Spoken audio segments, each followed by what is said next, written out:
আপনি আপনার পিতামাতার সাথে সৎ ব্যবহার করেন না, ভালো ব্যবহার করেন না, তাদের বার্ধক্যে তাদের খোঁজ খবর নেন না, তাদের স্থান হয়েছে বৃদ্ধাশ্রমে। আজ কোটিপতি মানুষ, লাখ লাখ কোটি কোটি টাকার মালিক, মিল ফ্যাক্টরি রয়েছে, কয়েকতলা বাড়ি রয়েছে, তাদেরকে আজ তাদের বাড়িতে স্থান নেই, তাদের স্থান হয়েছে বৃদ্ধাশ্রমে। বৃদ্ধাশ্রমে কেন হলো? সুখের স্থানে কেন হলো? কেন তোমার পিতামাতা ওই বৃদ্ধাশ্রমে গেল? অথচ আল্লাহ বলেছেন তোমার জীবদ্দশাতে তুমি তাদের একজনকে পেলে অথবা দুইজনকে পেলে, তুমি তাদের সেবা যত্নের মাধ্যমে তুমি জান্নাতি হয়ে নাও, তুমি তাদেরকে ধমক দিও না। এই জন্য তুমি ভুলে গেলে চলবে না মা তোমাকে কত ভালোবাসে। পৃথিবীতে বহু নজির রয়েছে, আমি বহু গল্পেই এ কথাগুলো বলি। একজন মা লঞ্চে চলে যাচ্ছেন, সাথে তার সন্তান রয়েছেন, অখেয়ালবশত হাত থেকে সেই বাচ্চা ওই নদীতে পড়ে গিয়েছেন। মা বিন্দু মাত্র টাইম না নিয়েই মা ও নদীতে ঝাঁপিয়ে পড়লেন। ঝাঁপিয়ে পড়ে মা এবং সন্তান উভয়ে প্রাণ দিয়েছেন। এর নাম হলো মা। তুমি কি দেখুনি বিভিন্ন জায়গাতেই যখন আগুনে পড়ার দৃশ্যগুলো আসে, মায়ের বুকের উপরে সন্তান কিভাবে পড়ে গিয়েছে? তুমি কি এই দৃশ্য দেখুনি? মা চাইলেই হয়তো বা ওখান থেকে বের হয়ে চলে আসতে পারতো, কিন্তু তার সন্তানকে বাঁচানোর জন্য ওই আগুন থেকে বের হতে পারেনি। আর নিজের সন্তানকে এই বুকে আলগে নিয়ে ওই আগুনের মাঝে মা এবং সন্তান মৃত্যুবরণ করেছে। তুমি কি দেখুনি? তুমি কি এ ছবি দেখুনি? পিতার বুকে তার মেয়ে, তার ছেলে কিভাবে পানির নিচে ডুবে রয়েছে, গাড়ি অ্যাক্সিডেন্ট করেছে। মা, পিতা তার সন্তানকে কিভাবে বুকের মধ্যে রেখেছে, বুকের মধ্যে আলগে রেখে কিভাবে পানির নিচে শেষ নিঃশ্বাস ত্যাগ করেছে। মৃত্যুর আগ মুহূর্ত পর্যন্ত একজন মা, একজন পিতা তার সন্তানকে কত ভালোবাসে। তুমি কি এ চিত্র কখনো তোমার চোখে পড়েনি? তুমি কি এ কথা কখনো শোনেনি? যখন ওই অপারেশন থিয়েটারে ডাক্তার এসে বলছেন, শোনো, যদি তোমার স্ত্রীকে বাঁচাতে যাই সন্তান বাঁচবে না, সন্তানকে যদি বাঁচাতে যাই তোমার স্ত্রী বাঁচবে না, কি করা যায়? তোমার পিতা হয়তো বলেছিল যে আমার স্ত্রীকে বাঁচিয়ে দিন, আমার সন্তান মারা যায় যাক, কেননা সন্তান তো এখনো দুনিয়াতে আসেনি, স্ত্রী তো দুনিয়াতে রয়েছে। যদি তোমার মায়ের কাছে সিদ্ধান্ত নিতে হয়, তোমার মা সিদ্ধান্ত দিয়েছিল এ কথাই। তোমার মা বলেছিল, ডাক্তার সাহেব, আমি দুনিয়ার আলো বাতাস অনেক দিন দেখেছি, এই দুনিয়ার নাজ নিয়ামত অনেক দিন খেয়েছি, আমার এই সন্তান এখনো দুনিয়াতে আসেনি, তাকে এই দুনিয়াতে আসার পূর্বেই আপনি তাকে হত্যা করবেন না, এই দুনিয়া থেকে বিদায় করবেন না। আমি দুনিয়া থেকে চলে যাই, তবে আমার জীবনের বিনিময়ে যেন আমার সন্তান এই পৃথিবীর আলো বাতাস মুখ দেখে। এই কথা তোমার মা বলেছিল। এই কথা কি তুমি ভুলে গিয়েছো? এই কথা তুমি শুনোনি? এই পিতা মাতাকে তুমি অবহেলা করে চলো, এই পিতা মাতাকে তুমি দেখো না। কি করে পারো তুমি? তোমার সন্তান, তুমি যাকে আজকে লাড্ডু মিঠাই খাওয়াচ্ছ, ফল খাওয়াচ্ছ, বিভিন্ন প্রকার জিনিস খাওয়াচ্ছ, তার জন্য হাজার হাজার টাকার ড্রেস কিনে নিয়ে আসছো, তার হালকা ঠান্ডা জ্বরে তুমি লাখো টাকা খরচ করছো, তুমি সায়েন্স ল্যাবে চলে যাচ্ছ, তুমি ল্যাব 8-এ চলে যাচ্ছ, ইত্যাদি ইত্যাদি জায়গায় তাকে ভর্তি করে রাখছো, অথচ 300 টাকার ঔষধ খাওয়ালেই চলে যায়, তার জন্য তুমি 30,000 টাকা ব্যয় করে আছো। তোমার মায়ের পিছনে, তোমার পিতার পিছনে তুমি 2,000 টাকা ব্যয় করার খবর রাখো না, খোঁজ খবর রাখো না। কেন? তোমার এই সন্তান তোমাকে দেখবে এটা মনে করেছো, তাই না? তুমি মনে করেছো শুধু তুমি তোমার সন্তানকে ভালোবাসো, তোমার পিতামাতা তোমাকে ভালোবাসেনি। وَوَصَّيْنَا الْإِنسَانَ بِوَالِدَيْهِ حَمَلَتْهُ أُمُّهُ وَهْنًا عَلَى وَهْنٍ وَفِصَالُهُ فِي عَامَيْنِ أَنِ اشْكُرْ لِي وَلِوَالِدَيْكَ وَإِلَيَّ الْمَصِيرُ إلى آخر الآية.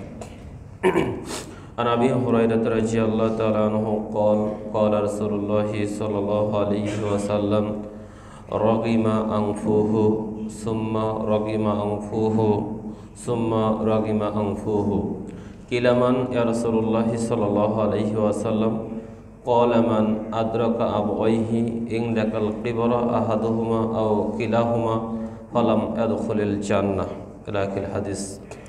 উপস্থিত ঐতিহ্যবাহী বাইতুল মামুর চাঁদ জামে মসজিদ আদাবর শ্যামলী ঢাকার সম্মানিত মুসল্লিবৃন্দ, পর্দার অন্তরালে মা ও ভগ্নীগণ, আলোচনার শুরুতে সে মহান আল্লাহ তাআলা দরবারে শুকরিয়া আদায় করছি যে মহান আল্লাহ সুবহানাহু ওয়া তাআলা আপনাকে আমাকে আজকের পবিত্র জুম্মার দিনে যথাসময়ের পূর্বে এই মসজিদে হাজির হওয়ার তৌফিক দান করেছেন। সকলে বলি আলহামদুলিল্লাহ।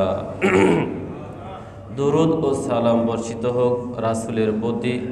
সকলে বলি আল্লাহুম্মা সাল্লি আলাইহি আল্লাহুম্মা বারিক আলাইহি। সম্মানিত উপস্থিতি, আমি আপনাদের সম্মুখে সূরাতুল লুকমানের 14 নম্বর আয়াত এবং নবী সাল্লাল্লাহু আলাইহি ওয়াসাল্লামের জবানি হতে বুখারী মুসলিম মিশকাতের 4912 নম্বর হাদিসটি বর্ণনা করে শুনিয়েছি। তেলাওয়াতকৃত আয়াত ও বর্ণিত হাদিসকে কেন্দ্র করে আমি আমার আলোচনার বিষয় নির্ধারণ করেছি পিতামাতার প্রতি সন্তানের দায়িত্ব ও কর্তব্য। বর্ণিত বিষয়ের প্রতি পবিত্র কোরআন ও সহিহ হাদিসের আলোকে আমার অতি ও ক্ষুদ্র বিদ্যায় এক জনকল্যাণকর সংক্ষিপ্ত আলোচনা রাখার চেষ্টা করব ইনশাআল্লাহ। সম্মানিত উপস্থিতি, আপনারা আলোচনার বিষয় অবগত হয়েছেন। আলোচনার বিষয় হচ্ছে পিতামাতার প্রতি। অতএব আমরা যারা সন্তান রয়েছি, আমাদের প্রত্যেকটি সন্তানের এক যোগ্য পিতামাতা রয়েছেন। এই পিতামাতার প্রতি আমরা সন্তান হিসাবে এই সন্তানের উপরে কি দায়িত্ব এবং কর্তব্য রয়েছেন এ বিষয়ে আলোচনা।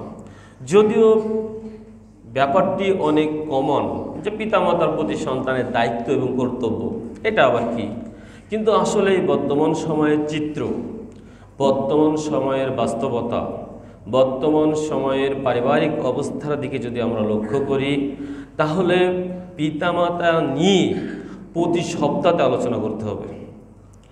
পিতামাতার প্রতি দায়িত্ব এবং কর্তব্য নিয়ে প্রতি জুম্মাতে আলোচনা করতে হবে।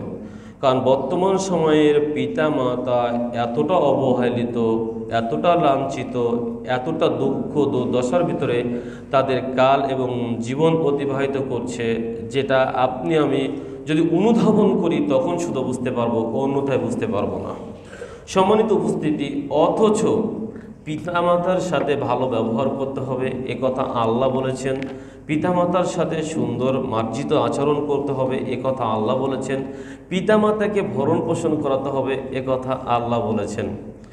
একজন সন্তানের উপরে পিতামাতার পূর্ণাঙ্গ 100% দায়িত্ব রয়েছে। তাদের সাথে ভালো ব্যবহার করা, তাদের খাদ্য খাবার দেওয়া, তাদের চিকিৎসা সেবা ইত্যাদি সব কিছু করার দায়িত্ব একজন সন্তানের উপরে, একজন ছেলে সন্তান উপরে বর্তায়।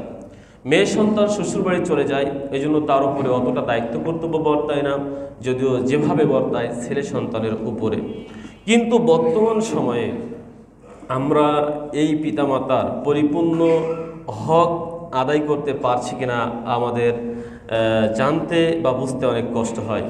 অথচ পৃথিবীতে যেগুলো বড় পাপ রয়েছেন, সেই বড় পাপগুলোর ভিতরে পিতামাতার অবাধ্য হওয়া একটি। কারণ আব্দুল্লাহ ইবনে আমর রাদিয়াল্লাহু তাআলা আনহু قال রাসূলুল্লাহ সাল্লাল্লাহু আলাইহি ওয়াসাল্লাম, আব্দুল্লাহ ইবনে আমর রাদিয়াল্লাহু তাআলা আনহু বলছেন, নবী সাল্লাল্লাহু আলাইহি ওয়াসাল্লাম বলেছেন, ক্বালাল কাবাইর, বড় পাপগুলো হচ্ছে পৃথিবীতে যে সমস্ত পাপগুলো বড়, সেই বড় পাপগুলো হচ্ছে ক্বালাল কাবাইর, বড় পাপ হলো এটাই আল ইশরাকু বিল্লাহ, আল্লাহর সাথে অংশীদার স্থাপন করা, শিরিক করা। তাহলে পৃথিবীতে সবচাইতে বড় পাপের 1 নম্বর পাপ হলো আল্লাহর সাথে অংশীদার এবং শিরিক করা। 2 নম্বরে নবী সাল্লাল্লাহু আলাইহি ওয়াসাল্লাম বলছেন উকুকুল ওয়ালিদাইন, পিতামাতার বিরুদ্ধাচরণ করা, অবাধ্য হওয়া। তাহলে আল্লাহর অংশীদার করা হলো পৃথিবীতে প্রথম পাপ, বড় পাপ। এই বড় পাপের পরে বড় পাপ যেটা রয়েছেন সেটা হলো পিতামাতার অবাধ্য হওয়া। একজন সন্তান হয়ে পিতামাতার অবাধ্য হয়েছে, এটা পৃথিবীতে সবচেয়ে বড় পাপ। 3 নম্বর পাপ হচ্ছে কতলুন নাফসি, মানুষকে হত্যা করা অন্যায়ভাবে। এটা হলো পৃথিবীতে যত বড় পাপ রয়েছেন এই বড় পাপের তৃতীয় নম্বর পাপ। চতুর্থ নম্বর বড় পাপ বলছেন অল ইয়ামিনিল গমুস, মিথ্যা কসম করা। অপর রেওয়ায়ত বলা হয়েছে শাহাদাত জুর, মিথ্যা সাক্ষ্য প্রদান করা। চতুর্থ নম্বর বাক্য নিয়ে কোথাও ইয়ামিনিল গমুস, মিথ্যা শপথ করা, অশাহাদাতে জুর এবং মিথ্যা সাক্ষ্য প্রদান করা একথা বলা হয়েছে। কিন্তু প্রথম তিনটা বলা হয়েছে প্রথম নম্বরে আল্লাহর সাথে অংশীদার স্থাপন করা, দ্বিতীয় নম্বরে পিতামাতার অবদ্ধ হওয়া, তৃতীয় নম্বরে আপনার মানুষকে অন্যায়ভাবে হত্যা করা। তাহলে পৃথিবীর বড় পাপের দ্বিতীয় নম্বর বড় পাপ হচ্ছে পিতামাতার অবদ্ধ হওয়া। অথচ বর্তমান সময়ে আপনি আমি পিতামাতার অবদ্ধ হয়ে রয়েছি। অথচ পৃথিবীতে যারা সবচাইতে বেশি ভালো ব্যবহার পাওয়ার হকদার তাদের ভিতরে হচ্ছেন পিতামাতাই হলো সর্ব আগে এবং সর্বপ্রথমে।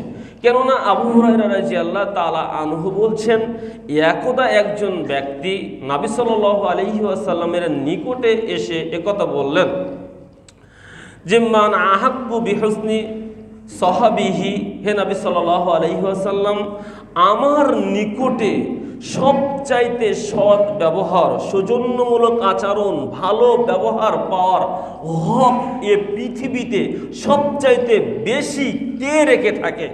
নবী সাল্লাল্লাহু আলাইহি ওয়াসাল্লাম বললেন, কলা উম্মুকা, তোমার সৎ ব্যবহার, তোমার ভালো আচরণ, তোমার সব কিছু পৃথিবীর বুকে যদি কেউ পাওয়ার অধিকার রেখে থাকে তাহলে সে হলো তোমার মা। তখন নবী বললেন, ঠিক আছে, জানতে পারলাম যে আমার মা আমার কাছে পৃথিবীতে সবচাইতে ভালো ব্যবহার পাওয়ার উপযোগী ব্যক্তি। তা সুম্মা কলা সুম্মা মান, দ্বিতীয়টাকে, দ্বিতীয় ব্যক্তির নামটা বলেন, দ্বিতীয় আমি কার সাথে ভালো ব্যবহার করব, আমার কাছে ভালো ব্যবহার পাওয়ার আশা রাখে? তা তখন নবী বললেন, কলা উম্মুকা, দ্বিতীয় জন হলো তোমার মা। তুমি প্রথমত এই পৃথিবীতে যদি কেউ তোমার ভালো ব্যবহার পাওয়ার আশা রাখে, সৌজন্যমূলক আচরণ পাওয়ার আশা রাখে, তাহলে তোমার মা আশা রাখে। দ্বিতীয় জনও তোমার মা আশা রাখে। কলা সুম্মা মান, তা তৃতীয় জনের নাম বলেন, তৃতীয় জন কি আমার নিকটে ভালো ব্যবহার পাওয়ার আশা রাখে? নবী বললেন, কলা উম্মুকা, তোমার মা। তৃতীয় জন, তৃতীয়বার তোমার কাছে ভালোবাসা আছে, প্রথমত তোমার মাকে দিলে, দ্বিতীয়বারও ভালোবাসতে চাও তোমার মাকে বাসো, তৃতীয়বারও কাউকে ভালোবাসতে চাও তোমার মাকে বাসো। নবী সাল্লাল্লাহু আলাইহি ওয়াসাল্লামকে বলছেন, এবার বলেন কলা সুম্মা মান, এরপর আমি কাকে ভালোবাসতে পারি? নবী সাল্লাম বলেন, কলা আবুকা, তোমার পিতা। চতুর্থ নম্বর যদি তুমি কাউকে ভালোবাসতে চাও তাহলে তোমার পিতাকে ভালোবাসো, আদনাকা আদনাকা, এরপরে তোমার যা ইচ্ছা তাকে ভালোবাসো। অতএব একজন মানুষ হিসাবে আপনি পৃথিবীতে আছেন, আপনি ভালোবাসবেন, আপনি ভালো আচরণ করবেন, সৌজন্যমূলক আচরণ করবেন, মিষ্টি মিঠাই ফল খাওয়াবেন, সুন্দর কথা বলবেন, নমনীয়তা বজায় রাখবেন, সেবা যত্ন করবেন। কাকে করবেন? আপনার সেবা, আপনার ভালোবাসা, আপনার নম্রতা, আপনার সুন্দর আচরণ, আপনার খাদ্য খাবার, আপনার সব কিছু, আপনার পোশাক পরিচ্ছদ ইত্যাদি আপনি কাকে দিয়ে বেশি সেবা যত্ন করবেন? তিনবার বললেন তোমার মা, চতুর্থবার তোমার পিতা। এই পিতা মাতা হয়ে যাওয়ার পরে যদি তোমার কাছে অবশিষ্ট কিছু থেকে থাকে তাহলে তুমি অন্য অন্য ইত্যাদি ইত্যাদি দিও। তোমার শ্বশুর রয়েছে তাকে দিও, তোমার শাশুড়ি রয়েছে তাকে ভালোবাসো, তোমার বন্ধু রয়েছে তাকে ভালোবাসো, তোমার স্ত্রী সন্তানাদি ইত্যাদি যারা রয়েছে তাদেরকে ভালোবাসো। অর্থাৎ তোমার সন্তানকে ভালোবাসো, এরপরে তোমার স্ত্রীকে ভালোবাসো, এরপরে তোমার শ্বশুর শাশুড়িকে ভালোবাসো, এরপরে তোমার খালা ফুপা ইত্যাদি আপনজন, বেস্ট ফ্রেন্ড ইত্যাদি ইত্যাদি যত নামে তুমি যাকে চেনো না কেন, এই 4 নাম্বারের পরে গিয়ে তাদের স্থান রাখো। এই 4 নাম্বার পর্যন্ত পৃথিবীর কারোর স্থান নেই। এখন বলেন তো আপনার মনের কাতারে এই 4 নাম্বার পর্যন্ত কার স্থান রয়েছে? আপনার মনের কাতারে এই 4 নম্বর পর্যন্ত কাকে রয়েছে? আমি আসলে এই বিষয়টা নেওয়ার কারণ হলো একটা ফেসবুকে স্ট্যাটাস দেখলাম, এক ছেলে প্রবাসী রয়েছে, ও নাকি এক ব্যাংক কর্মকর্তার কাছে কিছু টাকা পাঠিয়েছে। তা বাপের মোবাইলে স্ট্যাটাস মেসেজ দিয়েছে, বাবা তোমার নামে 20,000 টাকা পাঠিয়েছি অমুক ব্যাংকে, কিছু টাকাগুলো উঠিয়ে নিয়ে কিছু ফলমূল কিনো আর চিকিৎসা পানি করো। আমি পিন নম্বর দিয়ে দিয়েছি ব্যাংকে, তুমি গিয়ে বললেই দিয়ে দিবে, এই কথা বললেই দিয়ে দিবে। তো তখন বৃদ্ধ বাপ খুশি হলো মেসেজটা পড়ে, অনেক কষ্ট করে ছেলে টাকা পাঠিয়েছেন, অনেক দিন পরে কখনো পাঠায় না। হ্যাঁ পাঠিয়েছে, আজকে বাপ বড় খুশি হয়ে গিয়েছে, ব্যাংকে চলে গিয়েছেন, ব্যাংক কর্মকর্তাকে বলছেন দেখেন তো আমার ছেলে এই মেসেজ পাঠিয়েছে, 20,000 টাকা পাঠিয়েছে, এই কথা বলেছে, তাই এটা আপনি আমাকে দেন তো দেখি টাকাটা। তখন ওই কথার পিছনে যে পিন নাম্বার থাকে বা ইত্যাদি থাকে, ওটা ব্যাংক কর্মকর্তা চেক করে দেখে যে এই 20,000 টাকা যে কোড নম্বরে এসেছে এই বর্ণনার সঙ্গে তার কথা মিলছে না। তখন বলছেন যে বাবাজি আপনি মনে হয় ভুল করেছেন, এই মেসেজটির কথা বা এই কোডের সাথে আপনার কথা মিলছে না, অতএব এই 20,000 টাকা আমরা দিতে পারছি না যদিও আমাদের কাছে এসেছেন।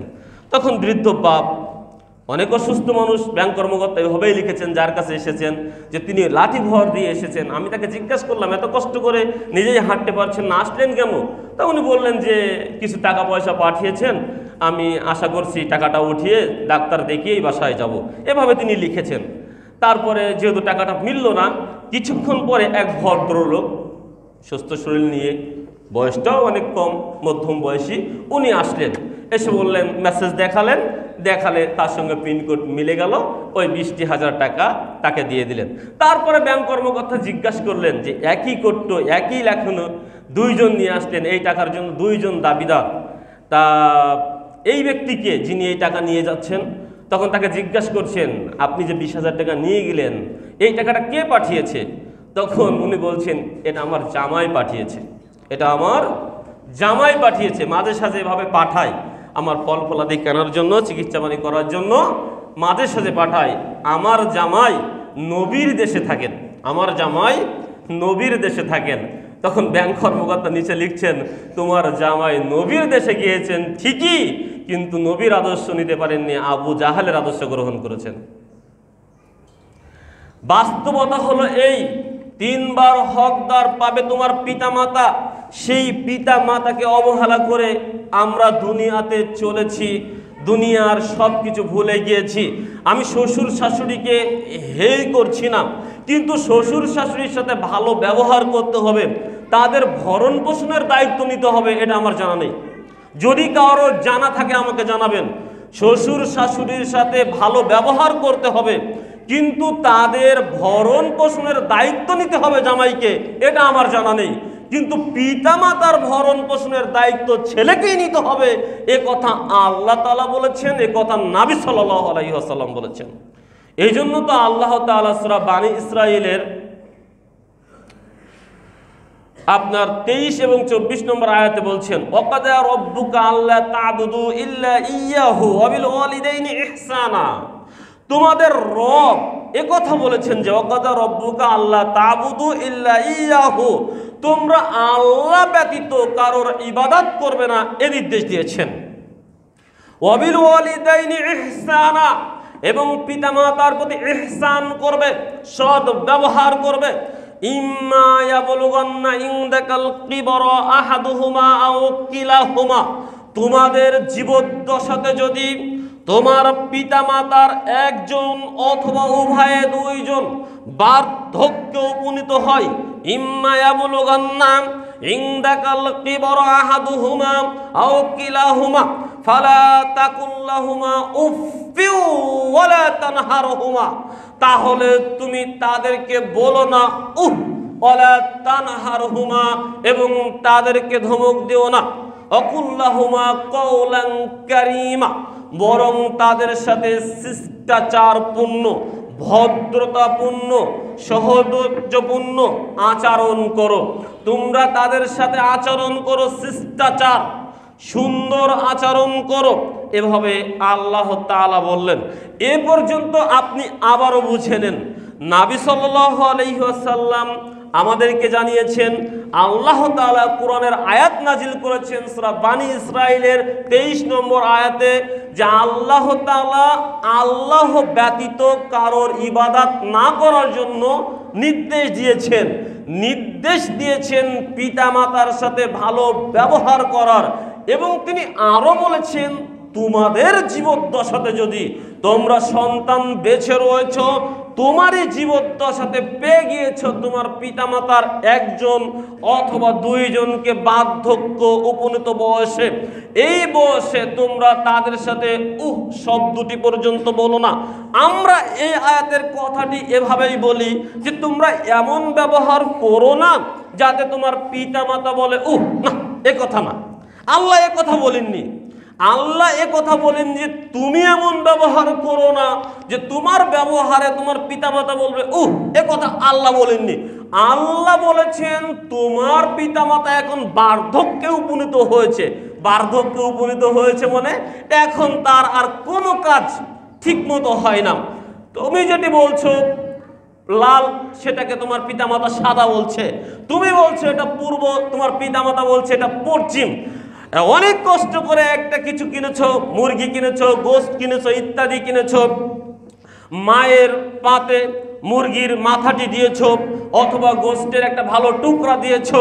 মা অমনিতেই আপনার বোনের ছেলে মেয়ের পাতে ওই গোশতটা দিয়ে দিয়েছে, অথবা আপনার ছেলে পাশে বসা ছিল, আপনার মায়ের মেয়ের ছেলে মেয়ের দিয়ে দিয়েছে, মানে আপনার বোনের ভাগনা ভাগ্নিকে দিয়ে দিয়েছে। অথচ আপনার মায়ের পাশে আপনার ছেলেও বসা ছিল, আপনার ছেলেকে দেয়নি। মানে সব কাজে মা এবং বাবার প্রতি একটা বিরক্ত ভাব, যা করছে যা বলছে সব কিছুই যেন উল্টা পাল্টা। এই আচরণ এইভাবে দেখার পরেও তুমি বিরক্ত হয়ে বলো না মা তুমি যা বলছো না, মা তুমি যা করা শুরু করেছো না, মা তুমি যা করলে না। এই যে মায়ের আচরণ, পিতার আচরণে যে বিরক্ত হয়ে তুমি এই শব্দটুকু পর্যন্ত করতে পারবে না, এর নাম হলো আল্লাহ তাআলার আদেশ।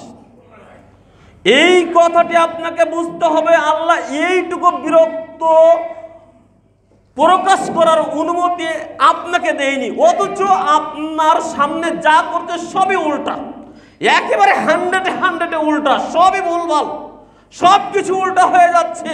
এরপরেও আপনাকে পর্যন্ত বিরক্ত করার শব্দটুকু করার অনুমতি আল্লাহ পাক দেয়নি। এবং ধমক দেওয়া তো দূরের কথা, বলছেন ধমক দিও না, বরং তাদের কাছে ভদ্রতাপূর্ণ, শিষ্টাচারপূর্ণ, আদর্শপূর্ণ, নমনীয় ভাবে তোমরা তাদের সাথে কথা বলো। এ কথা আল্লাহ তাআলা বলেছেন। আপনি কি পেরেছেন আপনার পিতামাতার সাথে এভাবে নমনীয় হয়ে কথা বলতেন, শিষ্টাচারপূর্ণ কথা বলতেন, উত্তম কথা বলতেন? আপনি কি পেরেছেন? আমার তো মনে হয় আমরা প্রতিটি সন্তান এখানেই ব্যর্থ হয়ে গিয়েছি। আমরা আমাদের পিতামাতার সাথে এমনিতেই সবসময় উগ্র আচরণ করছি, অথচ আল্লাহ বলছেন ওয়াকফিজ লাহুমা জানাহাজ্জুল্লি মিনার রহমাতি। তোমরা কি করো? তোমরা বিনয়ের সাথে তোমাদের রহমতের দুটা হাত তাদের জন্য প্রসারিত করে দাও। বিনয়ী হয়ে, নমনীয় হয়ে তোমরা তোমাদের সেবার দুটি হাত, খেদমতের দুটি হাত তোমার পিতামাতার জন্য প্রসারিত করে দাও। কেননা তুমি কি ভুলে গেছো আজ তোমার পিতামাতা উল্টা করছে? এটা ঠিক, তুমি যখন ছোট ছিলে তুমিও তো এভাবে উল্টা করেছিলে, তাই না? তুমি প্রসাব করে গায়ে মেখেছো, তুমি পায়খানা করে মুখে দিয়েছো, মাথায় মেখেছো, সমস্ত শরীরে পায়খানাগুলো হাত দিয়ে চটকিয়েছো, ইত্যাদি করেছো। তোমার মায়ের গায়ে মাখিয়ে দিয়েছো, তোমার মায়ের গায়ে বমি করে দিয়েছো, ইত্যাদি ইত্যাদি কত কিছু না তুমি করেছো। তোমার পিতা তোমাকে একটা বলেছে, তুমি উল্টা করেছো। বাড়িতে সুন্দর জিনিস সাজানো ছিল, তুমি ওটাকে দিয়ে ছুঁড়ে ফেলে দিয়েছো। বাড়ির আলমারির কাচ ভেঙে ফেলেছো। সুন্দর একটা জিনিস তোমার পিতামাতা কিনে নিয়ে এসেছেন, তুমি এমনিতেই নষ্ট করে ফেলেছো। কত না জ্বালাতন তুমি করেছো, আর তোমার পিতামাতা হাসি মুখে সেগুলো বরণ করে নিয়েছেন। বরং তোমাকে ধমক দেওয়া তো দূরের কথা, কাচের গ্লাস পড়ে তোমার হাত থেকে গ্লাসটি ফেটে গিয়েছে, ভেঙে গিয়েছে, চূর্ণ চূর্ণ হয়ে গিয়েছে। কাচের গ্লাসের মায়া তোমার মা করিনি, তোমার পিতা করিনি, বরং তোমাকে বলেছে বাবু তোমার হাত কেটে যায়নি তো, তোমার গায়ে কোথাও লাগেনি তো, কাছের টুকরা তোমার গায়ে লাগেনি তো, ইত্যাদি ইত্যাদি করে তোমাকে কোলে আলগে রেখেছেন, সেবা যত্ন করেছেন। আরে তোমার বাপ মা তো এখন কথা বলতে পারে, প্রয়োজনের কথা চাইতে পারে। তুমি যখন ছোট সন্তান ছিলে, তোমার ভাষা ছিল কান্না, তুমি তোমার প্রয়োজন পর্যন্ত বোঝাতে পারতে না। এই জন্য আল্লাহ তাআলা বলছেন, তুমি বিনয়ের সাথে নমনীয় হয়ে তোমার রহমতের সেবার দুটি হাত তাদের জন্য বাড়িয়ে দাও এবং আল্লাহকে বলো, অকুর রব্বির হামহুমা কামা রব্বায়ানি সগীরা। হে আল্লাহ, তুমি আমার পিতা মাতার প্রতি দয়া করো, তুমি আমার পিতা মাতার প্রতি অনুগ্রহ করো, তুমি আমার পিতা মাতার প্রতি রহমত করো, যেমন ভাবে তারা আমাকে ছোটবেলায় লালন পালন করেছে। আমি ছোট ছিলাম, আমার ভাষা ছিল কান্না। সামনে শীতের দিন চলে আসছে, শীতের রজনীতে আমি ঘুমিয়েছিলাম, অমনিতেই প্রসাব পায়খানা করে আমি আমার শরীর ভিজিয়েছি, আমার মায়ের শরীর ভিজিয়েছি, আমার পিতার শরীর ভিজিয়েছি। আমার মা সারা রাত ধরে সেই ভিজা প্রস্রাবের উপরে অতিবাহিত করেছে শীতের রাতটি। আর আমাকে দেখেই মা আমাকে কোলে তুলে নিয়ে বলছে, বাবা আমি একটু ঘুমিয়ে গিয়েছিলাম। তুমি কখন যে বাবা প্রস্রাব করেছো, কতক্ষণ জানি তুমি এই শীতের মধ্যে রয়েছে। আব্বু তোমার গা কেমন ঠান্ডা হয়ে গিয়েছে, শরীর অনেক ঠান্ডা হয়ে গিয়েছে, এক্ষুনি তোমার আমি পাল্টিয়ে দিচ্ছি। কতক্ষণ যে প্রস্রাব তুমি করেছো? আমি একটু ঘুমিয়ে গিয়েছিলাম বাবা, আমি একটু ঘুমিয়ে গিয়েছিলাম। এভাবে মনকে বারবার অপরাধী করছে যে আমি ঘুমিয়ে গিয়েছিলাম। বাপ তুমি কখন যে প্রস্রাব করেছো, শীতের রজনীতে তুমি ঠান্ডা পেয়েছো, অমনিতেই তোমার শরীরের যাবতীয় প্রস্রাবের ঠান্ডা কাপড়, ভিজা কাপড় পরিবর্তন করে দিচ্ছে, অথচ তোমার মায়ের গায়ে রয়েছে সেই প্রস্রাব মাখানো ভেজা কাপড়। তুমি ছোটবেলার সেই নিয়ামতের কথা স্মরণ করো এবং আল্লাহকে একথাই বলো, আল্লাহ তুমি আমার পিতা মাতার প্রতি দয়া করো, অনুগ্রহ করো, রহম করো, রহমত করো, যেমন ভাবে তারা আমাকে ছোটবেলায় লালন পালন করেছে। এমনিতেই আমি একটু হাসি দিয়েছি, কাশি দিয়েছি, এমনিতেই আমার গায়ে একটু গরম হয়েছে, সারা রাত আমার পিতামাতা ঘুমায়নি। এখান থেকে এ হাসপাতাল, অমুক থেকে তুমুক হাসপাতাল, এ থেকে তাই, অমুককে ডেকে নাও, অমুককে বের করো, এভাবে সারা রাত ছুটাছুটি করে ডাক্তার অ্যাম্বুলেন্স করে আমার ওই ঠান্ডা কাশি থেকে উপশম করার চেষ্টা করেছে, সামান্য তাপ নিরাময় করার চেষ্টা করেছে, অথচ তাদের ইনকাম ছিল স্বল্প। সম্মানিত উপস্থিতি, এই জন্য আপনাকে মনে রাখতে হবে, পিতামাতা বার্ধক্যে উপনীত হলে আপনার ছোটবেলার কথা যেন আপনার স্মৃতিপটে ভেসে ওঠে।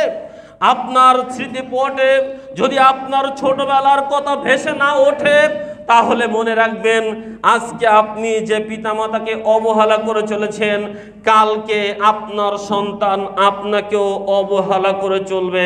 এটাই চূড়ান্ত, এটাই বাস্তবতা, এটাই সত্য। একটা গল্প বলি। একটা গল্প হলো এই, আব্দুর রহমান তার দাদুকে খুব ভালোবাসে। এখন দাদুর সাথে কথাবার্তা হয়।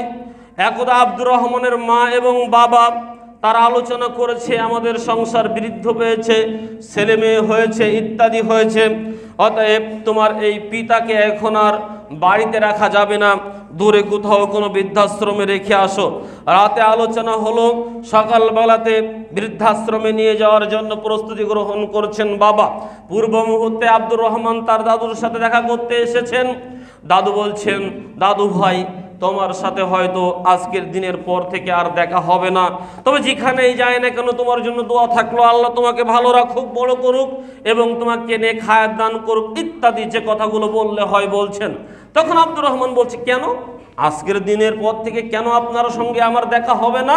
ও দেখা হবে না এই কারণে, কাল রাতে তোমার পিতামাতা এভাবে মানে আমার সন্তান, তোমার পিতামাতা, আমার সন্তান, আমার ছেলে, তারা পরামর্শ করেছে আমাকে দূরে কোথাও বৃদ্ধাশ্রমে রেখে আসবে, কেননা এখন তোমরা হয়েছ, তাই আমার চাপ তারা গ্রহণ করতে পারছে না। এ কথা বলতে না বলতেই আব্দুর রহমানের বাপ চলে এসেছে। মনে এসে বলছে আব্বু ওঠো। কেন? তোমাকে দূরে একটা কোথাও নিয়ে যাব, কেননা এ সংসারে তো অনেক কষ্ট জ্বালা যন্ত্রণা হচ্ছে, আমার ছোট্ট ইনকাম ইত্যাদি, তোমাকে দূরে একটি ভালো জায়গায় রেখে আসতে চাচ্ছি। তো তখন আব্দুর রহমানের দাদু বলছেন, আমারই ঘর, আমারই বাড়ি, আমারই বসত ভিটা, আমারই বাড়ি থেকে আমাকেই বের করে দিচ্ছ দূরে কোথাও রেখে আসার জন্য, সুন্দর কোথাও রেখে আসার জন্য, তোমাদের জীবনকে গুছিয়ে নেওয়ার জন্য। অথচ এই দিনটার জন্যই কি আজকে আমি তোমাকে এত সুন্দর করে বড় করেছিলাম, এই পৃথিবীর বুকে আলো বাতাস অক্সিজেন দেখিয়ে তোমাকে বড় করে শিক্ষিত করে ইত্যাদি করে তোমাকে এ পর্যন্ত নিয়ে এসেছি। যাও, এই আত্মনাথের কথা ওই নিষ্ঠুর ছেলের কণ্ঠে তো আর প্রবেশ করে না। উনি ডুলিতে উঠালেন, নিয়ে চলে যাচ্ছেন। তো ছোট বাচ্চা আব্দুর রহমান, তার তো প্রতিবাদ করার কোনো ভাষা নেই। তো ও কিছু দূর গিয়েই ও ছুটে চলেছে ওই দাদুর পিছনে। বেশ কিছু দূর যখন চলে গিয়েছে, পিছন দিকে ডাক দিয়ে বলে, আব্বু, দাদুকে নিয়ে কোথায় যাও? তাও আব্দুর রহমান, তুমি এসেছো, তোমার দাদুকে কোথাও ভালো একটি জায়গায় রেখে আসতে যাচ্ছি। সংসারে তো আমার অনেক এখন জ্বালা যন্ত্রণা রয়েছে, তোমার দাদুকে ভালো দেখভাল করতে পারি না, তাই সুন্দর একটি জায়গায় রেখে আসার জন্য আমি তোমার দাদুকে নিয়ে যাচ্ছি। ও আচ্ছা আচ্ছা, বুঝেছি, ঠিক আছে আব্বু। যখন দাদুকে রেখে চলে আসবে, তোমার পিছনে যে ডুলিটি রয়েছে, যার ভিতরে দাদু বসা রয়েছে, ওই ডুলিটি তুমি ফেলে রেখে এসো না, ওই ডুলিটি তুমি বাসায় নিয়ে আসবে।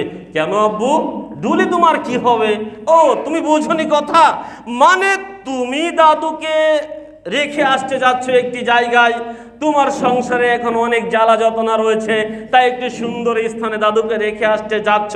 তা আমিও তো একদিন বড় হব, বড় হলে আমার পরিবার হবে, আমার ছেলে মেয়েও হবে, স্ত্রী হবে, তখন তোমাকেও তো বা আমার মাকেও তো কোনো এক জায়গায় ওভাবে রেখে আসতে হবে। তা ওদিনের জন্য এই ডুলিটা তো প্রয়োজন হবে আমাকে, তাই আজকের দিন হতে তোমাদের জন্য এই ডুলিটি আমি গুছিয়ে রাখছি, যাতে করে তোমরাও যখন বৃদ্ধ হও আর আমি হই বড়, আমার পরিবার হয়, সেই বৃদ্ধ বয়সে যেন তোমাকে এবং আমার মাকে দূরে কোথাও রেখে আসতে পারি।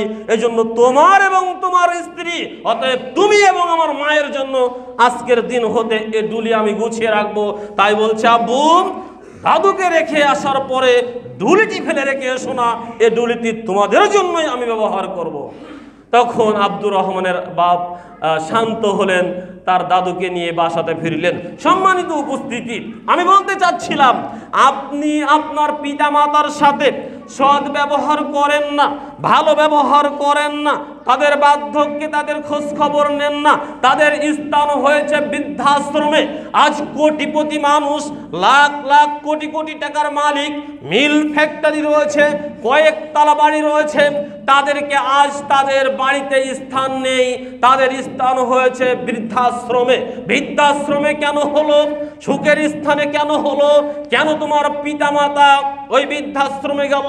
অথচ আল্লাহ বলেছেন, তোমার জীবদ্দশাতে তুমি তাদের একজনকে পেলে অথবা দুইজনকে পেলে, তুমি তাদের সেবা যত্নের মাধ্যমে তুমি জান্নাতি হয়ে নাও, তুমি তাদেরকে ধমক দিও না।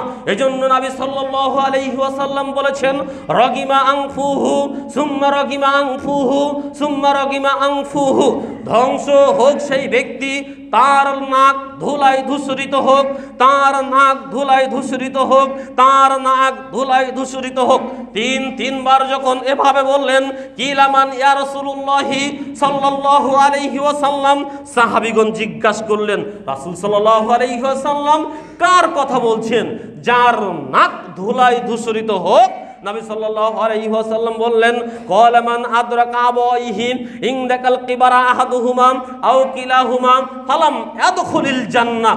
যে ব্যক্তি তার বৃদ্ধ পিতা মাতাকে একজন অথবা তাদের উভয়জনকে বার্ধক্যে পেল, যে ব্যক্তি তার বৃদ্ধ পিতা মাতার একজন এবং তাদের উভয়জনকে বার্ধক্যে পেল, অথচ ফালাম ইয়াদখুলিল জান্নাহ, তাদের সেবা যত্ন করে, তাদের খোঁজ খবর নিয়ে, তাদের প্রতি বিনয়ী হয়ে, তাদের আরাম আয়েশ দিয়ে, তাদের মন জয় করে যে ব্যক্তি জান্নাতে প্রবেশ করতে পারল না, ওই ব্যক্তির নাকি ধুলায় ধূসরিত হোক। আল্লাহু আকবার।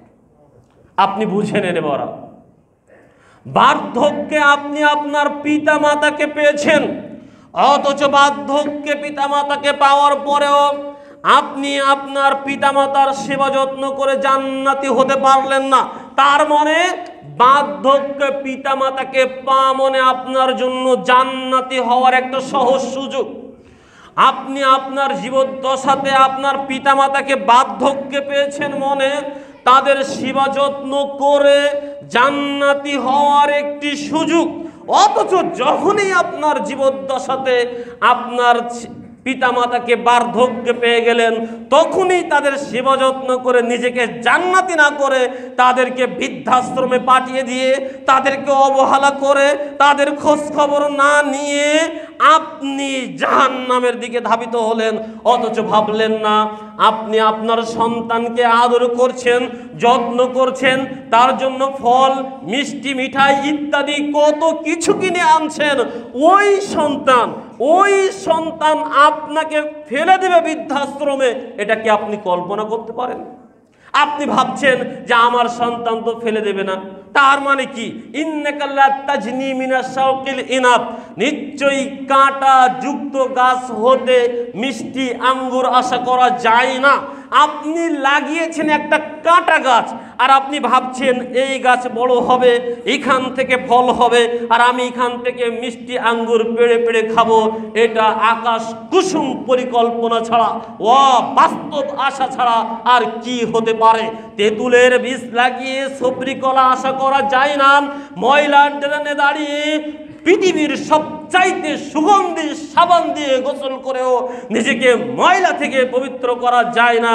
ঠিক আপনি নিজেই আপনার পিতামাতার প্রতি অবহেলা করে আপনার পিতামাতার সাথে অসৌন্দর্য আচরণ করে তাদেরকে বৃদ্ধাশ্রমে ঠেলে দিয়ে তাদের খোঁজ খবর না নিয়ে আপনি হেসে খেলে দিন পার করছেন বন্ধু বান্ধব স্ত্রী পুত্র ইত্যাদিদেরকে নিয়ে, আর আপনার বৃদ্ধ পিতামাতা অবহেলায় দিনকাল অতিবাহিত করছে। আর আপনি ভাবছেন আপনার সন্তান আপনি যখন বৃদ্ধ হবেন আপনি অনুরূপভাবে সেবা যত্ন পাবেন। এটা কি করে হতে পারে? লক্ষ পিতা ঘুমিয়ে আছে সব শিশুরই অন্তরে, তিফলুল ইয়াউমি রিজালুল মুস্তাকবিল, আজকের শিশু আগামী দিনের ভবিষ্যৎ। আজকের যাকে শিশু দেখছেন ও তো আগামী দিনের পিতামাতা হবে, আপনি ওদিনে বৃদ্ধ হবেন। অতএব আপনি সতর্ক হন, কখনোই আপনার এই নোংরা আশা পূর্ণ হবে না। পৃথিবীতে প্রিয় আমলের তিনটা কথা নবী সাল্লাল্লাহু আলাইহি ওয়াসাল্লাম বলেছেন। আন আব্দুল্লাহ ইবনে মাসউদ রাদিয়াল্লাহু তাআলা আনহু قال سألت النبي صلى الله عليه وسلم, আব্দুল্লাহ ইবনে মাসউদ রাদিয়াল্লাহু তাআলা আনহু বলেন নবী সাল্লাল্লাহু আলাইহি ওয়াসাল্লামকে জিজ্ঞাসা করা হলো আইয়ুল আমালি আহাব্বু ইলাল্লাহ, আল্লাহর নিকটে সবচাইতে প্রিয় আমল কি? কলা, নবী সাল্লাল্লাহু আলাইহি ওয়াসাল্লাম বললেন আস-সালাতু আলা ওয়াক্তিহা, তুমি সময় হলে ওয়াক্ত হলে সালাত আদায় করবে। ওয়াক্ত হলে সময় মতো সালাত আদায় করা আল্লাহর কাছে পৃথিবীতে প্রিয় আমলের প্রথম নম্বর আমল। অতএব ওয়াক্ত হলে সময় মতো সালাত আদায় করতে হবে, এটা হলো আল্লাহর নিকটে প্রিয় আমলের প্রথম নম্বর।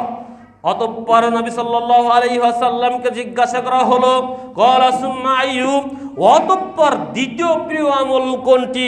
তিনি বললেন ক্বালা বিররুল ওয়ালিদাইন, তুমি তোমার পিতা মাতার সাথে সৎ ব্যবহার করবে, তুমি তোমার পিতা মাতার সাথে ভালো ব্যবহার করবে, নমনীয় আচরণ করবে। পিতা মাতার সাথে ভালো ব্যবহার করা পৃথিবীর উপরে আসমানের নিচে যত ইবাদত রয়েছে, যত আমল রয়েছে, আল্লাহর নিকটে দ্বিতীয় প্রিয় আমল হলো পিতা মাতার সাথে ভালো ব্যবহার করা। ক্বালা সুম্মা আইয়ু, তৃতীয় নাম্বার ভালো আমল কোনটি? নবী সাল্লাল্লাহু আলাইহি ওয়াসাল্লাম বললেন ক্বালা আল জিহাদু ফি সাবিলিল্লাহ, তৃতীয় নাম্বার ভালো আমল হচ্ছে আল্লাহর কাছে প্রিয় আমল হচ্ছে আল্লাহর পথে জিহাদ সংগ্রাম করা। বুখারী হাদিস নম্বর 527, মিশকাত হাদিস নম্বর 568।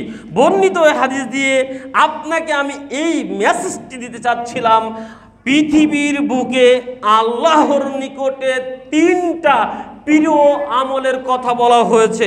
3টা প্রিয় আমলের 1 নম্বর হলো আপনি ওয়াক্তমতো সালাত আদায় করবেন, মানে সময় হলে সালাত আদায় করবেন। 2 নম্বর আমলটি হচ্ছে একজন সন্তান হিসাবে পিতামাতার সাথে ভালো সৌজন্যমূলক আচরণ করবেন। এ কথা আল্লাহ তাআলা জানিয়েছেন, এ কথা নবী সাল্লাল্লাহু আলাইহি ওয়াসাল্লাম তার জওয়ানি থেকে আমাদেরকে শুনিয়েছেন। সম্মানিত উপস্থিতি, 3 নম্বর কথা হলো জিহাদ করা। অতএব জিহাদের চাইতেও, জিহাদ করার চাইতেও, জিহাদের ময়দানে হাজির হয়ে নিজেকে শত্রুর মোকাবেলায় বিলিয়ে দেওয়ার চাইতেও পিতামাতার সাথে ভালো ব্যবহার করা, তাদের সেবা যত্ন করা, তাদের খোঁজ খবর নেওয়া, এটা আল্লাহর কাছে প্রিয় আমল। আপনি আমি এটা হয়তো এখনো বুঝতে পারিনি। এজন্য মুআবিয়া ইবনে জাহিমা রাদিয়াল্লাহু তাআলা আনহু তিনি বলেন, আমার পিতা জাহিমা রাদিয়াল্লাহু তাআলা আনহু একদা নবী সাল্লাল্লাহু আলাইহি ওয়াসাল্লামের নিকটে আসলেন, এসে বললেন, ইয়া রাসূল সাল্লাল্লাহু আলাইহি ওয়াসাল্লাম, আরাদতুল গাজওয়া, আমি জিহাদে যুদ্ধে অংশগ্রহণ করতে চাই। ওয়া জিতুকা আস্তাশিরুকা, আমি আপনার নিকটে এসেছি পরামর্শ নিতে, আপনার নিকটে আমি এসেছি পরামর্শ গ্রহণ করার জন্য। আমি জিহাদে যেতে চাই, আমি যুদ্ধে অংশগ্রহণ করতে চাই, আমি আপনার নিকটে এসেছি পরামর্শ নেওয়ার জন্য, পরামর্শ গ্রহণ করতে। ফাকালা হাল্লাকা মিন উম্মি, নবী সাল্লাল্লাহু আলাইহি ওয়াসাল্লাম বললেন, ব্যক্তি তোমার কি মা রয়েছে বাড়িতে? কলা নাম, জি আমার বাড়িতে বৃদ্ধ মা রয়েছে। কলাল সামাহা ফাইনাল জান্নাতা ইনদা রিজলিহা, যাও তুমি ফিরে যাও, তোমার ওই মায়ের সেবা করো। ফাইনাল জান্নাতা ইনদা রিজলিহা, কেননা তার সেবার মাধ্যমে তোমার মায়ের পায়ের নিকটেই জান্নাত রয়েছে। সুবহানাল্লাহ। আহমদ, বাইহাকি, নাসাই, মিশকাত হাদিস নম্বর 4939 বর্ণিত এই হাদিস দিয়ে নবী সাল্লাল্লাহু আলাইহি ওয়াসাল্লাম বলছেন, তুমি জিহাদে যেতে চাও তাই না, জিহাদের ময়দানে যুদ্ধ করবে তাই না, অথচ তোমার বাড়িতে রয়েছে বৃদ্ধ পিতা, বৃদ্ধ মাতা, তোমার জন্য জিহাদ নয়, তুমি বাড়িতে যাও, বাড়িতে গিয়ে ওই বৃদ্ধ পিতা মাতার সেবা যত্ন করো, তাদের খোঁজ খবর নাও, কেননা তার পায়ের নিকটে রয়েছে জান্নাত। পায়ের নিকটে জান্নাত মানে কি পার নিচে জান্নাত রয়েছে নাকি? যেখানে মা পা দিয়ে রয়েছেন ওই পায়ের নিচে কি জান্নাত রয়েছে? পায়ের নিকটে জান্নাত, পায়ের নিচে জান্নাত মনে তাদের সেবা যত্ন, তাদের আনুগত্য, তাদের খোঁজ খবর নেওয়া ইত্যাদির মাধ্যমে, তাদের সন্তুষ্টির মাধ্যমে জান্নাত রয়েছে। কেন নবী সাল্লাল্লাহু আলাইহি ওয়াসাল্লাম বলেছেন, পিতামাতার সন্তুষ্টিতেই আল্লাহর সন্তুষ্টি, পিতামাতার অসন্তুষ্টিতেই আল্লাহর অসন্তুষ্টি। অতএব তোমার আচরণে, তোমার কথাবার্তায়, তোমার খেদমতে যদি পিতামাতা সন্তুষ্ট থেকে যায় তাহলে তোমার জান্নাত হয়ে যাবে। এই কথা নবী সাল্লাল্লাহু আলাইহি ওয়াসাল্লাম বুঝিয়েছেন। আর আমরা পায়ের নিচের মাটি খুঁড়ে জান্নাত নেওয়ার চেষ্টা করেছি। একটা গল্প আবারও বলে ফেলি, যদিও হাদিসটি জাল, জয়ীফ, বানোয়াট। একটা কথা রয়েছে যে স্বামীর পায়ের নিচে স্ত্রীর জান্নাত, এই একটা কথা আমরা জানি। তো একজন স্ত্রী তার স্বামীকে অনেক ধরে পিটিয়েছে, অনেক ধরে পিটিয়ে ইত্যাদি করে রাগরাগি করে ও স্বামীর ঘর সংসার ছেড়ে সকাল সকাল বাবার বাড়িতে এসে হাজির। তো সকাল সকাল যখন বাবার বাড়িতে এসে হাজির, মেয়েকে দেখে বাবা বলছেন, কিরে আম্মু তুই সকাল সকাল চলে আসলি, কি হয়েছে? তো বলছে, আর বলো না, তোমার জামার সাথে গন্ডগোল করেছি। ও আচ্ছা, গন্ডগোল করেছিস, তোকে মারধর করেছে নাকি? না না না, আমাকে মারধর করেনি, আমি ইচ্ছা মতো হাতের কাছে যেটা পেয়েছি সেটা দিয়ে তোমার জামাইকে দিয়ে এসেছি। তোমার জামাই এখন কতরাচ্ছে, তোমার জামাই এখন কষ্টে রয়েছে, তাকে লাঠি পিটা করে চলে এসেছি। তখন বাপ বলছে, এই মা তুই এটা কি করেছিস, তুই জামাই ধরে পিটিয়েছিস, স্বামীর গায়ে হাত তুলেছিস। তখন মেয়ে বাবাকে বলছে, বাবা তুমি টেনশন করো না, তোমার মেয়ে অত বড় বোকা না যে ওই ভুলটা করবে। যে পায়ের নিচে জান্নাত সে পায়ে পিটায়নি, আর সব জায়গায় পিটিয়েছি। ঠিক আমরা বর্তমান সময়ে এরকমভাবেই জান্নাত খোঁজার চেষ্টা করেছি, শুধু পাটুকু বাদ রেখেছি পিটাতে, আর বাকি সব জায়গায় পিটিয়েছি। মায়ের জান্নাত পায়ের নিচে, এজন্য হয়তো পাতে আর পিটাই না, কিন্তু যাবতীয় দুঃখ দুর্দশা জ্বালা যন্ত্রণা নির্যাতন, খাদ্য না দেওয়া, ওষুধ পানি না করা, সেবা যত্ন না নেওয়া, খোঁজ খবর না নেওয়া, সব কিছু আমার মধ্যে রয়ে গিয়েছে। সম্মানিত উপস্থিতি, কি করে হতে পারে, কি করে করতে পারি আপনি আমি? অথচ মুআবিয়া রাদিয়াল্লাহু তাআলা উমামা রাদিয়াল্লাহু তাআলা আনহু তিনি বলছেন, একদা একজন ব্যক্তি এসে নবী সাল্লাল্লাহু আলাইহি ওয়াসাল্লামকে জিজ্ঞাসা করলেন, মা হাক্কুল ওয়ালিদাইনি আলা ওয়ালিদিহিমা, হে নবী মুহাম্মদ সাল্লাল্লাহু আলাইহি ওয়াসাল্লাম, সন্তানের উপরে পিতামাতার কি হক রয়েছে? ক্বালা হুমা জান্নাতুকা ওয়া নারুকা। নবী সাল্লাল্লাহু আলাইহি ওয়াসাল্লাম বললেন, ওই পিতা মাতাই তোমার জন্য জান্নাত, ওই পিতা মাতাই তোমার জন্য জাহান্নাম। পিতামাতার সন্তুষ্টিতেই জান্নাত, পিতামাতার খেদমতেই জান্নাত, পিতামাতার সাথে ভালো ব্যবহারে জান্নাত, পিতামাতার খোঁজ খবর নেওয়াতেই জান্নাত, পিতামাতার সাথে অসৌন্দর্য আচরণ করাতে জাহান্নাম, পিতামাতাকে ধমক দেওয়া জাহান্নাম, পিতামাতার খোঁজ খবর না নেওয়া জাহান্নাম, পিতামাতাকে বৃদ্ধাশ্রমে রেখে আসার নামই হচ্ছে জাহান্নাম। অতএব তুমি এখনো একথা বুঝোনি, ছেলে হয়েছো, কোটিপতি হয়েছো, তুমি এখনো তোমার পিতামাতার খেদমতটুকু বুঝলে না। সম্মানিত উপস্থিতি, অথচ তোমার মা কত কষ্ট করে তোমাকে এ দুনিয়াতে আলো বাতাস দেখিয়েছেন, তোমাকে গর্ভধারণ করেছেন। তুমি কি ভুলে গিয়েছো? ভুলে গেলে কি করে? ভুলে গেলে হয় কি করে? নবী সাল্লাল্লাহু আলাইহি ওয়াসাল্লাম আল্লাহ তাআলার কোরআনের আয়াত আমাদের মাঝে রেখে গিয়েছেন। সূরা লুকমানের 14 নম্বর আয়াত, ওয়াসাইনাল ইনসানা বিওয়ালিদাইহি হামালাতুহু উম্মুহু ওয়াহনান আলা ওয়াহনিন ওয়া ফিসালুহু ফি আমাইনি আনশকুর লিওয়ালিদাইকা ওয়া ইলাইয়াল মাসির। আল্লাহ তাআলা বলছেন, আমি মানুষদেরকে নির্দেশ দিয়েছি তারা যেন পিতামাতার সাথে ভালো ব্যবহার করে, তারা যেন পিতামাতার সাথে সৎ ব্যবহার করে। কেননা তার মা কষ্টের পরে কষ্ট করে তাকে গর্ভধারণ করেছে এবং তাকে 2 বছর দুধ পান করিয়েছে। কাজেই তোমরা আমার প্রতি কৃতজ্ঞতা স্বীকার করো, পিতামাতার কৃতজ্ঞতা স্বীকার করো, কেননা ফিরে তো আসতে হবে আমার নিকটেই। একথা আল্লাহ তাআলা সূরা লুকমানের 14 নম্বর আয়াত দিয়ে আমাদেরকে জানিয়েছেন যে তোমার পিতামাতার সাথে তুমি ভালো ব্যবহার করবে। তোমার মা তোমাকে কষ্টের পরে কষ্ট করে গর্ভধারণ করেছে, তুমি ভুলে গেলে চলবে না মা তোমাকে কত ভালোবাসে। পৃথিবীতে বহু নজির রয়েছে, আমি বহু গল্পেই এ কথাগুলো বলি। একজন মা লঞ্চে চলে যাচ্ছেন, সাথে তার সন্তান রয়েছেন, অখেয়ালবশত হাত থেকে সেই বাচ্চা ওই নদীতে পড়ে গিয়েছেন। মা বিন্দু মাত্র টাইম না নিয়েই মা ও নদীতে ঝাঁপিয়ে পড়লেন। ঝাঁপিয়ে পড়ে মা এবং সন্তান উভয়ে প্রাণ দিয়েছেন। এর নাম হলো মা। তুমি কি দেখুনি বিভিন্ন জায়গাতেই যখন আগুনে পড়ার দৃশ্যগুলো আসে, মায়ের বুকের উপরে সন্তান কিভাবে পড়ে গিয়েছে? তুমি কি এই দৃশ্য দেখুনি? মা চাইলেই হয়তো বা ওখান থেকে বের হয়ে চলে আসতে পারতো, কিন্তু তার সন্তানকে বাঁচানোর জন্য ওই আগুন থেকে বের হতে পারেনি। আর নিজের সন্তানকে এই বুকে আলগে নিয়ে ওই আগুনের মাঝে মা এবং সন্তান মৃত্যুবরণ করেছে। তুমি কি দেখুনি? তুমি কি এ ছবি দেখুনি? পিতার বুকে তার মেয়ে তার ছেলে কিভাবে পানির নিচে ডুবে রয়েছে, গাড়ি অ্যাক্সিডেন্ট করেছে। মা পিতা তার সন্তানকে কিভাবে বুকের মধ্যে রেখেছে, বুকের মধ্যে আলগে রেখে কিভাবে পানির নিচে শেষ নিঃশ্বাস ত্যাগ করেছে। মৃত্যুর আগ মুহূর্ত পর্যন্ত একজন মা একজন পিতা তার সন্তানকে কত ভালোবাসে। তুমি কি এই চিত্র কখনো তোমার চোখে পড়েনি? তুমি কি এই কথা কখনো শোনেনি?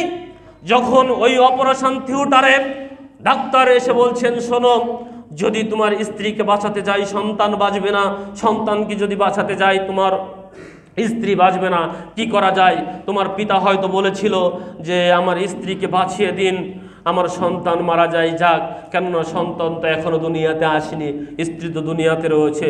যদি তোমার মায়ের কাছে সিদ্ধান্ত নিতে হয়, তোমার মা সিদ্ধান্ত দিয়েছিল এ কথাই। তোমার মা বলেছিল, ডাক্তার সাহেব, আমি দুনিয়ার আলো বাতাস অনেক দিন দেখেছি, এই দুনিয়ার নাজ নিয়ামত অনেক দিন খেয়েছি, আমার এই সন্তান এখনো দুনিয়াতে আসেনি, তাকে এই দুনিয়াতে আসার পূর্বেই আপনি তাকে হত্যা করবেন না, এই দুনিয়া থেকে বিদায় করবেন না।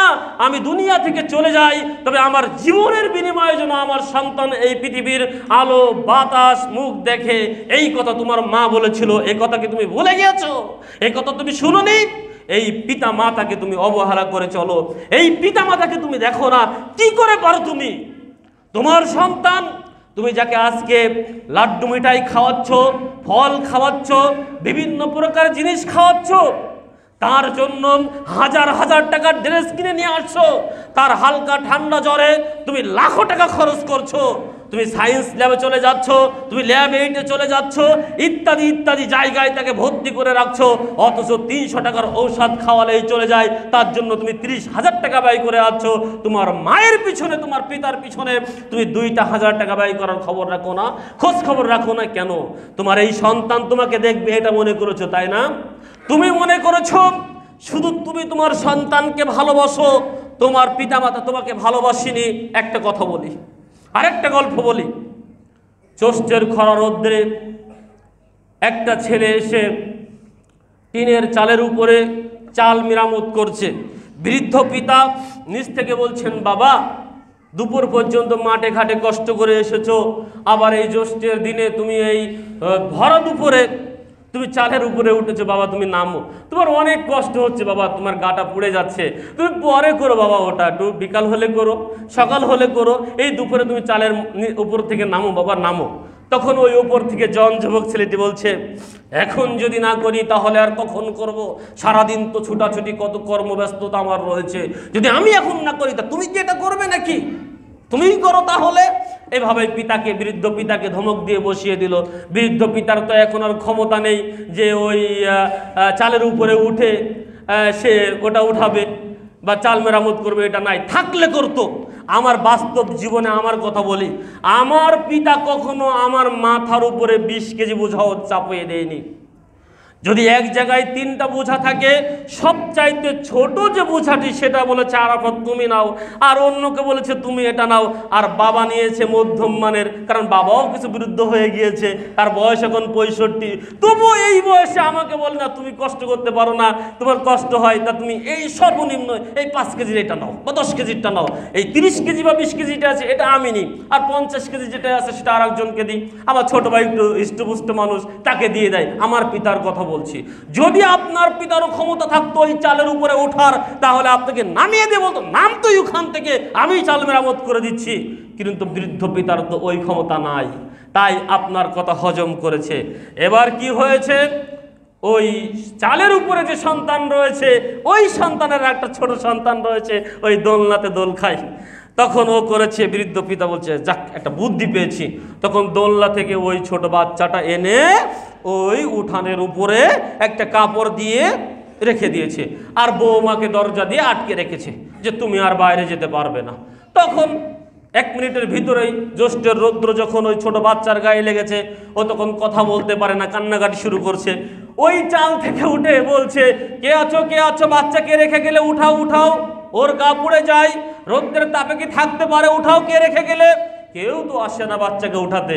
বাধ্য হয়ে ওই বাবা নেমে এসেছে তার সন্তানকে উঠানোর জন্য। এবার সন্তানকে উঠিয়ে বলছে, বাবা তোমাকে কে রেখে গিয়েছে?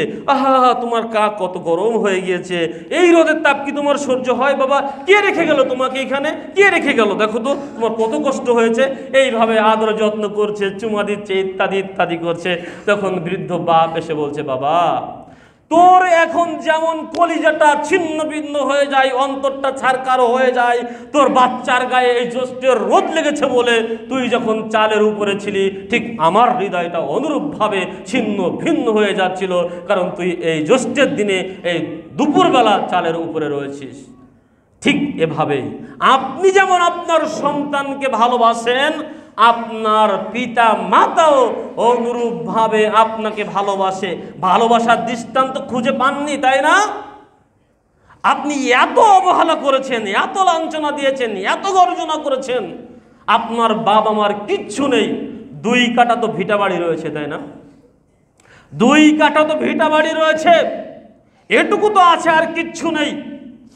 আপনি এত লাঞ্ছনা গঞ্জনা দেওয়ার পরেও আপনার পিতা তো চাইলে পারত ওই 2 কাঠা ভিটা বাড়ি 5 লক্ষ টাকা বিক্রি করে দিয়ে বাকি জীবনটা ব্যাংক থেকে কিছু 2,000 করে টাকা উঠিয়ে বাকি জীবনটা পার করার চেষ্টা করলেও তো করতে পারত। কিন্তু আপনার লাঞ্ছনা গঞ্জনা সহ্য করেছে, আপনি তাকে বৃদ্ধাশ্রমে অন্য জায়গায় পাঠিয়ে দিয়েছেন, সেটাও সহ্য করেছে, কিন্তু আপনাকে ভিটা ছাড়া করেনি। এটাই ভালোবাসা। আপনি বুঝে নেন, এখনো পর্যন্ত আপনার পিতামাতা আপনাকে ভালোবাসে। এই জন্য পিতামাতার সাথে ভালো ব্যবহার করবেন, কখনো পিতামাতার সাথে খারাপ ব্যবহার করবেন না। পিতামাতার সাথে খারাপ ব্যবহার করে আল্লাহর জান্নাত পাওয়া যাবে না, এ কথাই চূড়ান্ত, এ কথাই ঠিক, আপনাকে মনে রাখতে হবে।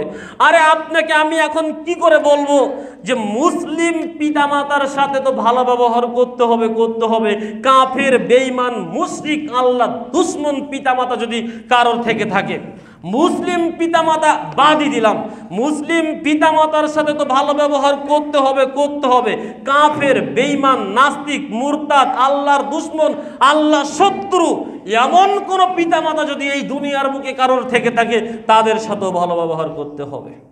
সূরা লুকমান 15 নম্বর আয়াত, আমার কথা কিনা আপনি বুঝে নেন। আল্লাহ বলেছেন, ওয়াইন জাহাদাকা আলা আন তুশরিকা বিমা লাইসা লাকা বিইলমুন ফালা তুতিহুমা ওয়াসাহিবহুমা ফিদ দুনিয়া মারুফান।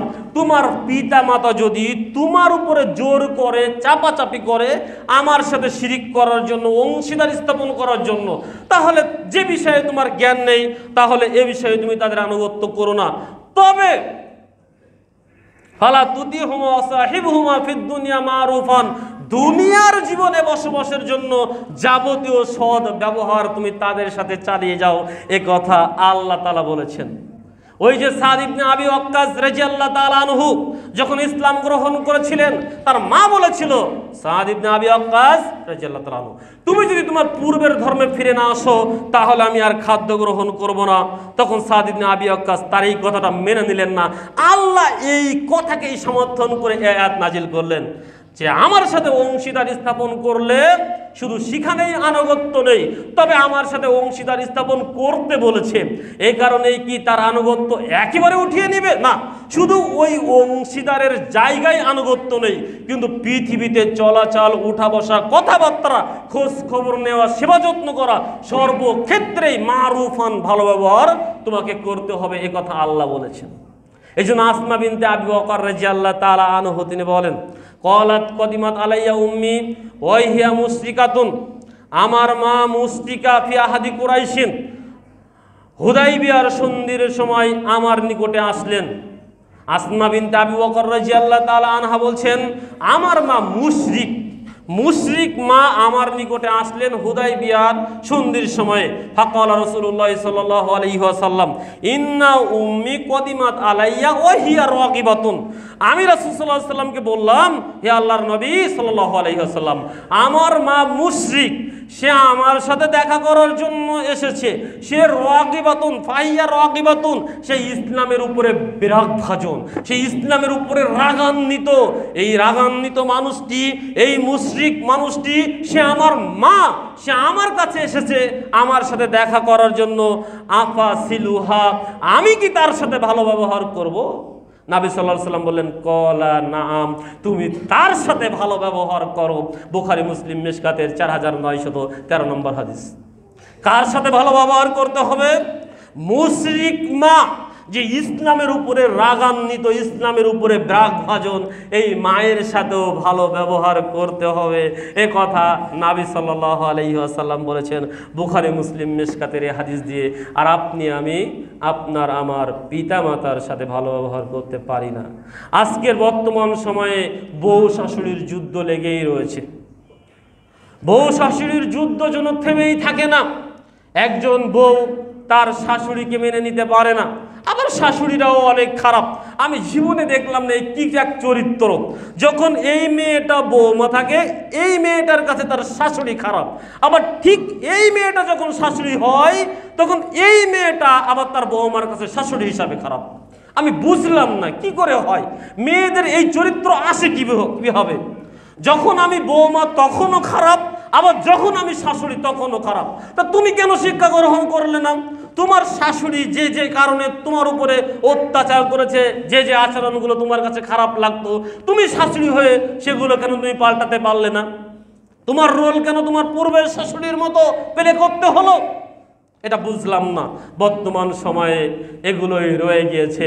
বর্তমান আমরা বৌমারা শাশুড়িদেরকে সহ্য করতে পারি না, যে কোনোভাবেই যেন তাদেরকে সংসার থেকে আলাদা করতে পারলেই বেঁচে যায়। মাকে একটু ভালো কিছু দিলে, মাকে একটা শাড়ি দিলে, একটা ফল কিনে দিলে, ইত্যাদি করলে, ভালো কথা বললে, 200 টাকা দিলে, 500 টাকা দিলে, বউয়ের জন্য সহ্য হয় না। কারণটা কি? স্বামীর টাকা, তার সন্তানের টাকা তার মা বাবার পিছনে খরচ করবে, কারণ আল্লাহ রাসূল বলেছেন তুমি এবং তোমার সম্পদ সবকিছু তোমার পিতামাতার। তুমিও তোমার পিতামাতার, তোমার যা সম্পদ রয়েছে তাও তোমার পিতামাতার। এটা কেন সহ্য হয় না? তুমি আজকে এটা করছো, তুমিও তো একদিন বৌমা থেকে শাশুড়ি হবে। সেদিন যদি তোমার ছেলে বৌমা এভাবে করে, তোমার কাছে কেমন লাগবে? তুমি তোমার ছেলে বৌমার কাছে যে আচরণটা করো বা যেটা চাও সেটা কি তুমি করতে পারো না? কেন এটা কি তুমি ভুলে গিয়েছো? ঘুটি পড়ে গোবর হাসে, গোবর তোমারও একদিন আছে। ঘুটি পড়ে গোবর হাসে, গোবর তোমারও একদিন আছে। ঢিল ছুড়লে পাটকেল খাবে, এটাই তো চিরন্ত সত্য কথা। অতএব এগুলো কথা কেন তোমার মাথায় আসে না? তুমিও তো একদিন শাশুড়ি হবে। তুমি শাশুড়ি হয়ে যেমন আচরণটা তোমার বৌমার কাছ থেকে আশা করো, আজকের দিন হতে তুমি তোমার শাশুড়ির সাথে সেই আচরণটাই করবে। এ দাবি আমাদের রয়ে গেল ইনশাআল্লাহ। সম্মানিত উপস্থিতি, যেহেতু সময় শেষ হয়ে গিয়েছে, কথা গুটিয়ে নিয়ে আসলাম। আল্লাহ রাব্বুল আলামিন আমাদেরকে আজকের যে পিতামাতার প্রতি সন্তানের দায়িত্ব এবং কর্তব্য নিয়ে আলোচনা করলাম, আল্লাহ রাব্বুল আলামিন আমাদের প্রত্যেকটি সন্তানকে তার পিতামাতার সাথে ভালো ব্যবহার করার তৌফিক দান করুক, আল্লাহুম্মা আমিন। সৌজন্যমূলক আচরণ করার তৌফিক দান করুক, আল্লাহুম্মা আমিন। এবং পিতামাতা যখন বার্ধক্যে উপনীত হয়, তাদের আমাদের সামর্থ্য এবং যতটুকু যোগ্যতা রয়েছে সেই যোগ্যতার মধ্য থেকে তাদের সেবা যত্ন খোঁজ খবর নিয়ে আমরা যেন দুনিয়া থেকে জান্নাতবাসী হতে পারি, আল্লাহর কাছে জান্নাতি হতে পারি এবং আল্লাহর কাছে প্রিয় আমলের দ্বিতীয় আমলটি পূর্ণ করতে পারি। আল্লাহ রাব্বুল আলামিন তৌফিক দান করুক, সকলে বলে আল্লাহুম্মা আমিন। আল্লাহ, তুমি আমাদের প্রত্যেকটি সন্তানকে, আমরা কোনো না কোনো পিতামাতার মাধ্যমে দুনিয়াতে এসেছি। কেউ এখন বৃদ্ধ পিতামাতা রয়েছেন, কেউ জন পিতামাতা রয়েছেন, আবার কেউ বৃদ্ধ পিতামাতা হবেন। অতএব প্রত্যেকটি সন্তান প্রত্যেকটি পিতামাতার আনুগত্য করার তৌফিক দান করো। আর পিতামাতা যেন সন্তানের প্রতি সাবলীল আচরণ বজায় রাখে, হক বজায় রাখে, ইনসাফ বজায় রাখে। এ দাবি, এ দোয়া তোমার নিকটে আমরা করে যাচ্ছি। তারপরও একটা কথা বলে যাই, আমি পূর্বেই বলেছি, পিতামাতা যদি কোনো অন্যায় করে, অবিচার করে, পৃথিবীতে ওই অন্যায় অবিচারের শাস্তি দেওয়ার কোনো ক্ষমতা, কোনো পাওয়ার সন্তানকে দেওয়া হয়নি। এটাই সত্য কথা। মানে আপনাকে বলছি, আপনার পিতার 10 কাঠা জমি ছিল, ও আপনাকে বাদ দিয়ে আর বাকি সন্তানদের নামে লিখে দিয়েছে। আপনার পিতামাতা 100% অন্যায় করেছে, তবু এত বড় অন্যায় করার পরেও সন্তান হিসাবে আপনাকে অনুমতি দেওয়া হয়নি যে আপনি আপনার পিতামাতার এই অন্যায়ের প্রতিবাদ করে অ্যাকশন নেবেন। তাহলে কি এই অন্যায় কি তাদের বিচার হবে না? অবশ্যই হবে। আল্লাহ প্রত্যেকটি বিচারে জাররা জাররা পরিমাণ বিচারের শাস্তি কিয়ামতের মাঠে দিবেন। তবে আপনাকে অনুমতি দেওয়া হয়নি যে আপনি বিচার করেন। এই দুনিয়াতে একটু দেখাই, আমাদের দেশে যে কোর্ট কাছারিগুলো রয়েছে, একটু কথা বেশি হয়ে যাচ্ছে, এই কথাটা না বলে অসম্পূর্ণ থেকে যাচ্ছে। এই কোর্ট কাছারিতে আমাদের বাংলাদেশের বিধান অনুযায়ী সেনাবাহিনীর কোনো কর্মকর্তার বিচার চলে না। তাহলে সেনাবাহিনী অন্যায় করলে কি এই কোর্ট কাছারিতে বিচার হবে না? হবে। তাদের যে বাহিনীতে যে কোর্ট কাছারি রয়েছে সেখানে বিচার হবে, কিন্তু সাধারণ মানুষের যে বিচার হওয়া যে কোর্ট কাছারি, এখানে সেনাবাহিনী কর্মকর্তাদের বিচার করার অনুমতি আমাদের সংবিধানে নেই। ঠিক অনুরূপভাবে পিতামাতা অন্যায় করলে সন্তান হিসাবে তার বিচার করার অধিকার এই কোর্ট কাছারিতে নেই। এই বিচার করবে একমাত্র আল্লাহ। তবে কি বিচার করবে? যাররা পরিমাণ অপরাধের শাস্তি আপনি রেহাই পাবেন না। যতই পিতামাতা হন না কেন, সামান্য জুলুম, নির্যাতন, অহিংসাপ যদি আপনার সন্তানের উপরে করে যান, তার জবাবদিহি তা কিয়ামতের মাঠে দিতে হবে। সামনের জুম্মায় ইনশাআল্লাহ নেক হায়াত দান করলে আলোচনার বিষয় আমি আগে থেকে আউট করে যাচ্ছি, সন্তানের প্রতি পিতামাতার দায়িত্ব এবং কর্তব্য ইনশাআল্লাহ। আল্লাহু আলাম। আল্লাহ রাব্বুল আলামিন আপনাকে আমাকে কবুল করে নিন। আকাউলি হাযা আস্তাগফিরুল্লাহ ওয়া লাকুম। আসসালামু আলাইকুম।